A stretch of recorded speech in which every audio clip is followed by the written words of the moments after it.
नमस्कार दोस्तों, मैं हूं सौरभ शर्मा। आप देख रहे हैं Bharat 24।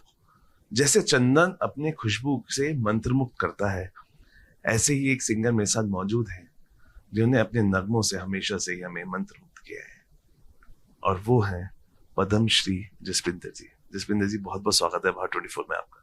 Thank you, Saurabh. Thank you so much. Thank you for having me. God bless you all.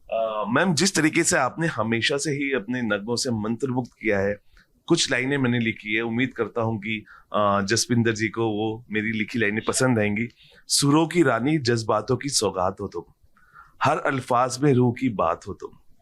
Jaswinder की आवाज जब भी गूंजती है, लगता है जैसे खुदा की मुलाकात हो तुम। बहुत अच्छे, क्या बात है। आपने तो इस मतलब शब्दों में ही बड़ा खूबसूरत तरीके से आपने एक मतलब मुझे इतनी इज्जत अफजाई की है। थैंक यू सो मच, शुक्रिया, बहुत बहुत शुक्रिया। मैम, मैं सबसे पहले उस इंडस्ट्री की बात कर रहा हूँ जिसकी बात सभी करते हैं, सोशल मीडिया। आपको लगता है कि सोशल मीडिया जो है उसने टैलेंट को असली मौका दिया या सिर्फ ट्रेंड्स को? ओहो मेरे वैसे ही बहुत दुश्मन है और बना देंगे आप आप देख ही रहे हैं जो तमाशे हो रहे हैं और बहुत देर से चल रहे हैं ये सब। और ठीक है, मतलब अब चैनल्स ने अपने शो करने हैं, पॉपुलर भी करने हैं, और उनको चाहिए कि मसाला, मिर्च मसाला सब।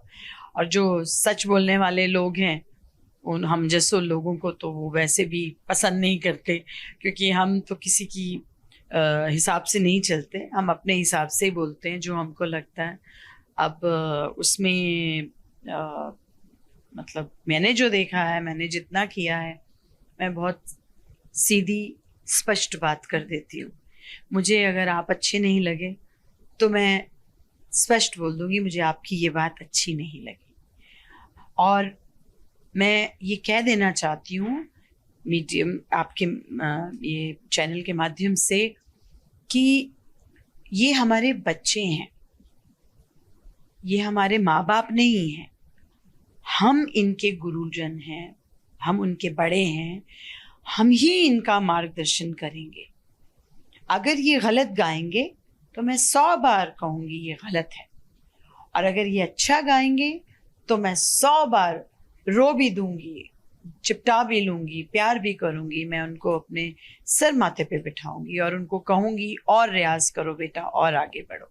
लेकिन जो बच्चे इस लाइन के लायक नहीं हैं, मैं उनसे कहूंगी कि अपना टाइम वेस्ट ना करें, किसी और टाइम जहां आपको इंटरेस्ट है आप कर सकते हैं, जिसमें आपकी मतलब आप जिस भी काम में आपको अच्छा लगता है वो कीजिए।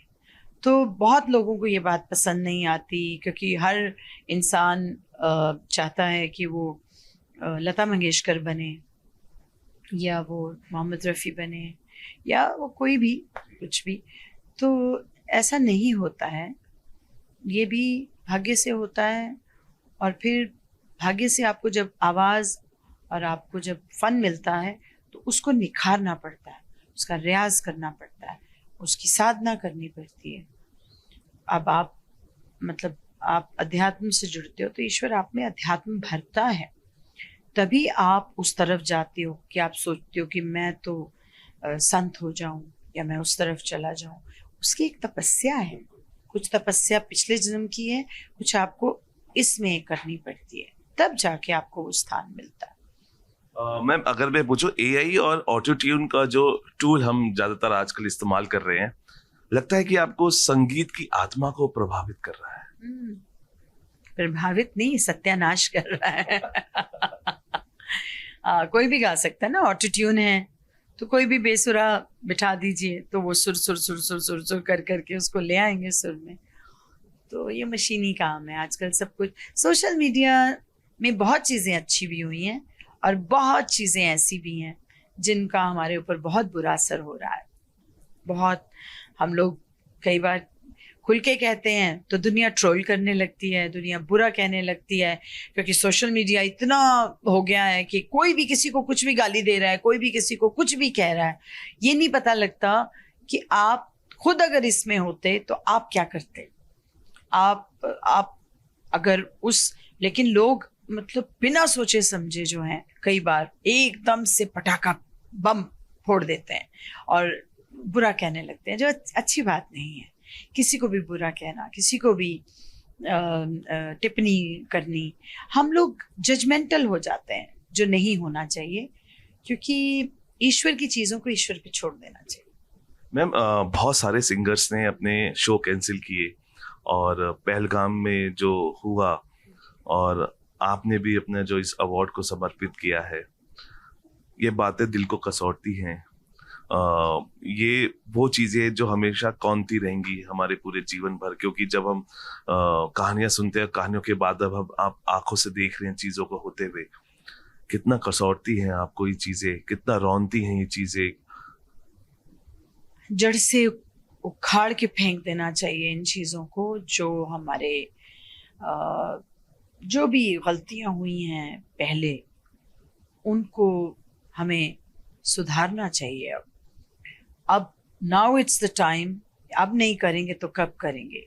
ये मेरी अपील है मेरी सरकार से कि जो लोगों ने ये गलत कार्य किया है, उनको कल्प्रिट्स को पकड़ा जाए और उनको कड़ी से कड़ी सज़ा दी जाए। उसके लिए कोई रियायत नहीं होनी चाहिए, क्योंकि वो लोग वापस नहीं आएंगे जिन परिवारों के लोग चले गए हैं। जो बेचारी 2 लड़कियां जो विधवा हुई हैं, जवान बच्चियां जिनकी शादी को अभी थोड़ा समय हुआ था, बहुत मैं तो डिस्टर्ब हूँ। मैं जैसी भी हूँ, बस ये है कि शो मस्ट गो ऑन वाला है हमारा, कि हमारी कमिटमेंट्स हैं कि हम कर रहे हैं। अदरवाइज मन सचमुच अंदर से क्षीण है, बहुत दुखी है, बहुत दर्द है मेरे अंदर कि मैं कुछ नहीं कर सकती। मैं सिवाय उनके प्रार्थना करने के मैं और कुछ नहीं कर सकती। तो मैं यही चाहती हूँ, अपील करती हूँ सरकार से कि जल्दी से जल्दी इनको पकड़ें और इन लोगों को खदेड़ दें वहाँ से।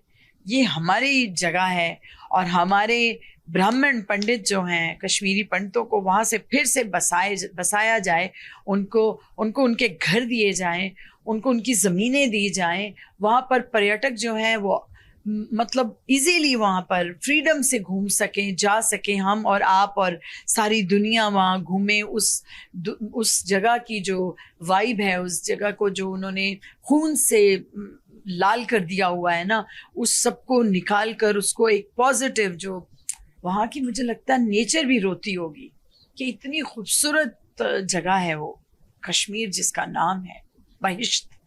अगर मतलब धरती पे अगर कोई जगह है जो खूबसूरत है तो वो कश्मीर है। वो हमारी है, हमें मिलनी चाहिए। और मैं मोदी जी से कहूँगी, इसे हमें दे दीजिए, बस ये ले आइए और भगा दीजिए इन लोगों को यहाँ से। I know it is difficult, it's easy to say than to do it, but I know you can do it and you will do it. We are all with you, the whole India is with you. और India के जो लोग बाहर settled हैं वो सब भी आपके साथ हैं इसमें। ये कीजिए, ये बहुत बुरा हुआ है जो हुआ है, ये प्लीज़ इसको जल्दी से जल्दी ख़त्म कीजिए। Thank you so much. Jasvinder ji, बहुत ही इमोशनल मोमेंट होता है हम सभी के लिए, क्योंकि हम जब एंकरिंग करते हैं या रिपोर्टिंग करते हैं तो हम भी अपने इमोशंस पे कई बार नहीं रुक पाते हैं, और वो इमोशंस मुझे आपकी नम आंखों में दिख रहा है। लेकिन अगर मैं आपसे पूछूं आखिरी 2 सवाल, ज़्यादा वक्त नहीं लूँगा, सक्सेस और सेटिस्फैक्शन पे क्या अंतर मानते हैं? अगर आज की जनरेशन को, जो क्योंकि बहुत तेजी से आगे बढ़ना चाह रही है, टीआरपी के चक्कर में चीज़ों को बर्बाद किया जा रहा है या हो रही है आज की जनरेशन, आपके जहन से, बिकॉज आप हमेशा से ही बेबाकी से इतनी तरीके से जवाब देती है, और मुझे लगता है वो दिल तक भी पहुंचता है लोगों के, और जिनके दिमाग तक पहुंच रहा है वो कुछ भी कहे, लेकिन सक्सेस और सेटिस्फैक्शन के बीच में क्या अंतर आप देखती है? सक्सेस तो मिल ही सकती है। सक्सेस का क्या है, आप भाग्य में लिखवा के लाए हैं तो आपको मिल जाएगी, आपके प्रारब्ध में मिल जाएगी। लेकिन सेटिस्फैक्शन जो है वो संतोष धन है। उस धन के आगे सारे धन धूरी समान है, सब जीरो है। जब आपको ये संतोष हो जाता है कि मैं आया हूँ, कोई सुने ना सुने, मेरा गाना ईश्वर सुन रहा है, तो तब वो संतोष जो है वो आपको पता नहीं कहाँ ले जाता है, और वहाँ जहाँ वो लेके जाता है ना, वो ये सक्सेस उसके सामने फीकी है। एक कलाकार को समाज में अपनी भूमिका निभाने के लिए क्या कदम उठाने चाहिए एक कलाकार के तौर पे? कलाकार को बैलेंस रहना चाहिए और हर चीज़ को बहुत नाप तोल के सोच के बोलना चाहिए, बहुत अपनी साधना पे ध्यान देना चाहिए। जो आपका काम है, जिस काम के लिए आपको भेजा है, और गंधर्व जो होते हैं, जो हम लोग हैं, हम लोगों को तो एंटरटेनमेंट के लिए ही भगवान ने बनाया है। तो हम लोगों के सुख में भी और लोगों के दुख में भी हम उनको एंटरटेन ही करते हैं, उनको सोलेस देते हैं, उनको एंटरटेन करते हैं, उनको खुशी देते हैं, उनके गम में शामिल होते हैं, उनको वहाँ राहत देते हैं, सुकून देते हैं ना। तो आर्टिस्ट का यही काम होता है। तो मुझे लगता है कि उसी के लिए हम बने हैं, उसी के लिए हम आए। एक आखिरी सवाल है, जाते जाते जिस तरीके से जो हमारी वुमेन्स हैं, महिलाएं हैं इंडस्ट्री में, क्या आपको लग रहा है कि बदलते दौर का वक्त जो है वो बदला है, और भी जिस तरीके डिस्पैरिटी, हम एक वर्ड सुनते थे कि बहुत मौके नहीं मिलते हैं महिलाओं को इंडस्ट्री में, अभी वो मौके मिल रहे हैं? बदलते दौर को बदलता हुआ देख रहे हैं आप? मुझे अंदर से कुछ नहीं मालूम कि किसको कैसे मौके मिल रहे हैं, लेकिन आपके अपने ऊपर बहुत मुनसर होता है। आप अपने आप को कैसे कंडक्ट करते हैं, आपके अंदर कितना सब्र है, कितनी सहनशीलता है, अपने कार्य में आपको कितना आप परिपक्व हैं अपने काम में, कितना आपको अपने ऊपर विश्वास है। तो इन सब का मिला जुला एक होता है कि औरत अगर चाहे तो कुछ भी कर सकती है, लेकिन उसको अपने मर्यादा में रह के काम करने चाहिए। थैंक यू मैम, आपने हमें वक्त दिया, और एक बार आपको बहुत बहुत शुभकामनाएं आपके पद्मश्री अवार्ड के लिए। और जितना मैं जसविंदर जी से मुखातिब हुआ हूं, मुझे लगता है कि जसविंदर जी वो दरिया हैं जो अपना किनारा ढूंढ ही लेंगी और ढूंढ ही लेती हैं। और ऐसे ही जसविंदर जी का इंतजार रहता है तहे दिल से कब वो अपने नगमों के साथ हमारे सामने आएंगी और हमें किस तरीके से मंत्रमुग्ध करेंगी। और अब फिर इंतजार रहेगा आपके नए नगमों का, नई भक्ति में गानों का। Ma'am thank you. जो जब वो आदेश करेंगे तब सब हो जाएगा, और आप लोगों का प्यार बना रहे इसी तरह, और बस जसविंदर जिंदा रहेंगी तो हमारे दिल में हमेशा से अमर रहेंगी, और ऐसे ही नगमों से हमें मंत्रमुग्ध करते रहेंगी। फिलहाल अभी के लिए इतना ही, आप बने रहिए भारत 24 के साथ।